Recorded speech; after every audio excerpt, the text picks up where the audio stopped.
Hey everybody, Curseus here with more Empires and Allies. Now, here's my defense tips and tricks video for HQ17. Now, this is going to be a bit of a ambitious project because I removed a lot of the tree dome on the right side here, and I'm gonna be using the trees. By the way, this is the one thing after you get to a certain point, I would say probably around HQ 12, 13-ish, that you want to start actually using the trees to encompass your base. Now, what I'm doing with the trees is I'm going to allow the trees to surround the base up to the point of probably where this dome sentry is and where this dome sentry is, and allowing them to go as far as probably where this guard tower is. I won't let them cover where these buildings are in the front, as I want to encourage a full frontal assault on my base rather than encouraging them to come in from the sides or from behind with anything else.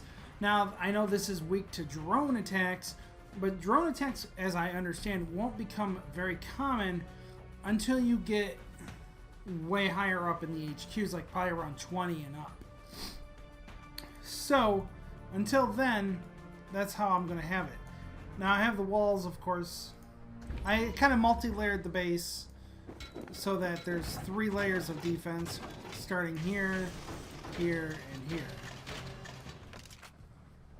Of course, the reason for this being that I want the enemy to take my defenses on in shards rather than all at the same time. Because if you take it on all at the same time, then EMP becomes very popular to use against the defense. I have the Colossus and the railgun in the very center of the base, as the railgun will cover as soon as they walk into the base on all sides. Very self-explanatory. The Colossus is in the center, of course, as to encourage, the enemies to rush up and fight him right there. And I have my rally flags in each area patrolling, except for 2 rally flags of Apaches,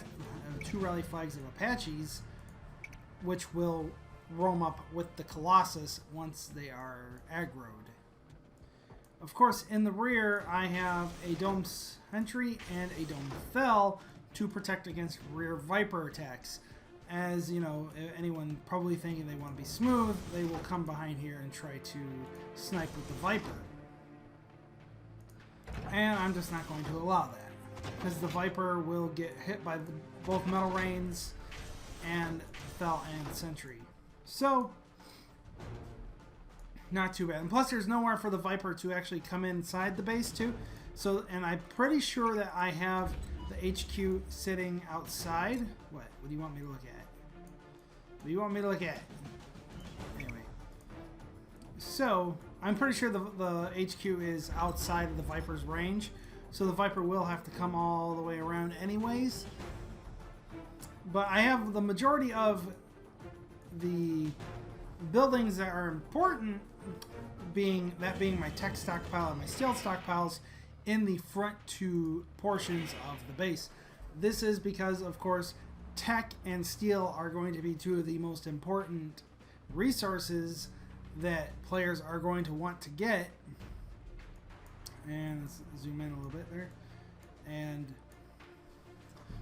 so I want them to be encouraged to come in from the sides for now, until, of course, the trees grow in. But I want them to be encouraged to come in from the sides or from the front. And as of right now, I don't have any sample footage, as nobody has tried to take this on yet. Well, there was one, but he was kind of a cheater, had free nukes and free orbital lasers, so doesn't count. And so I'm not going to show that. So, but like I said, though, I have the Metal Rains. Now, the reason I'm going to explain something here, I have the Metal Rains in the back and the railgun in the middle and the front. The reason for this being is that I want to kind of encourage the railgun to be the primary target of airstrikes. Because if the enemy, you know, because most of the time you're going to target both metal rains. The metal rain is the highest damage splash turret that any base has. I mean, aside from maybe fully upgraded artilleries. But otherwise, the metal rain is the highest damage and highest range splash tower there is. So I want to kind of take focus off of the metal rains and put it on, hey, look at that railgun sitting in the middle of the base. Because if I have the metal rains, you know, sitting like right here and right here, or, you know, right here and right here where the two Patriots are, then the metal rains are going to be what's taken out first, and they're going to be using A10s to do damage to the railgun too. So that's why I have the railgun sitting alone in the middle of the base with the two Patriots, so that it is the focus of all airstrikes. Of course, the Colossus is right behind the railgun, so that the Colossus will take, you know, aggro off of the railgun, or at least try to. So that's my oh, I have a new flag. That's what it's trying to tell me. Change flag. Okay, I really don't want that. It was bothering me. Anyways, so there you go. Now I have, of course, Fel lasers in the front, covered by guard towers and artillery, and of course sentry guns covering the artilleries on both sides.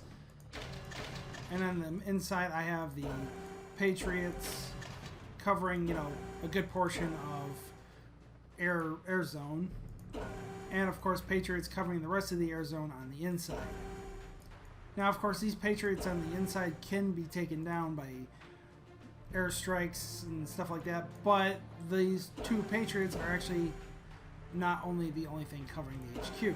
These two Patriots actually have a pretty much a 75, maybe 80% cover on the HQ.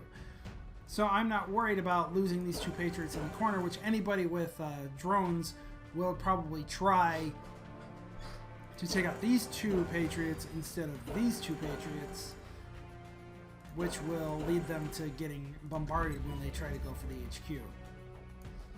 Which works for me. And of course I have this set up in a way too that, you know, if I use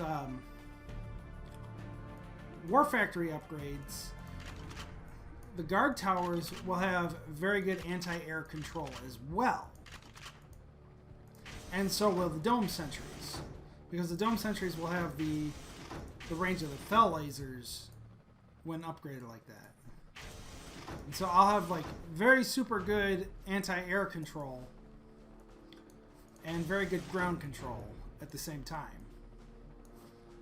And of course, like I said, I encourage my enemies to come in from the front and from the sides by putting my tech stockpiles and steel stockpiles on the inside and making fuel the very last thing inside.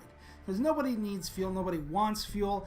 Fuel is the one thing everybody makes a ton of, and it's not a high priority target. So therefore, the fuel stockpiles can sit inside, and all the other supplies, steel, and tech are in order to get the enemy to come in from the front, because they're going to want the tech. This is the thing. I already know tech is a huge issue right now, and people are going to want it. They're going to need it. And so this is where they're going to come in from. These are bothering me. Okay. So that's pretty much it. I mean, that's pretty much all I have to say about this. So I have tried to make the railgun like the center of the defense, especially against ground troops, of course. Trying to encourage my opponent to airstrike the crap out of the railgun rather than airstrike the crap out of the metal rains, which of course the metal rains are what should stop them from getting through the second portion of the defense. But of course, like I said, I'm going to be waiting for the trees to grow around the sides, and then we'll have it all set. So that is it for my personal thoughts. Again, this is all my thoughts, my personal opinions. You guys let me know what you think about my personal opinions and thoughts on how I'm defending this base right now. Personally, I think it's pretty neat. Though, like I said, I fail to have any pure sample data for you to look at, any videos, strikes, attacks, stuff like that, just yet. In the future, I will get them. I will show them to you guys when people aren't using, you know, nukes they have stored over from like free gifts and stuff like that from Zynga, and free orbital strikes from ion cannons and stuff. So, other than that, I still think this is pretty good, pretty neat, interesting defense. Like I said, because I don't want to surround the entire thing with trees, because then I'm just inviting drone strikes. And I don't want to invite drone strikes. I want to invite pure ground strikes. So let me know what you guys think. If you're new to the channel, please make sure to like, subscribe, comment, and share this video with your friends and your other Empires and Allies friends and other Empires and Allies fans, groups, everything you know. Share it with them. And as always, thank you for watching. I will see you all in the next video. Bye-bye.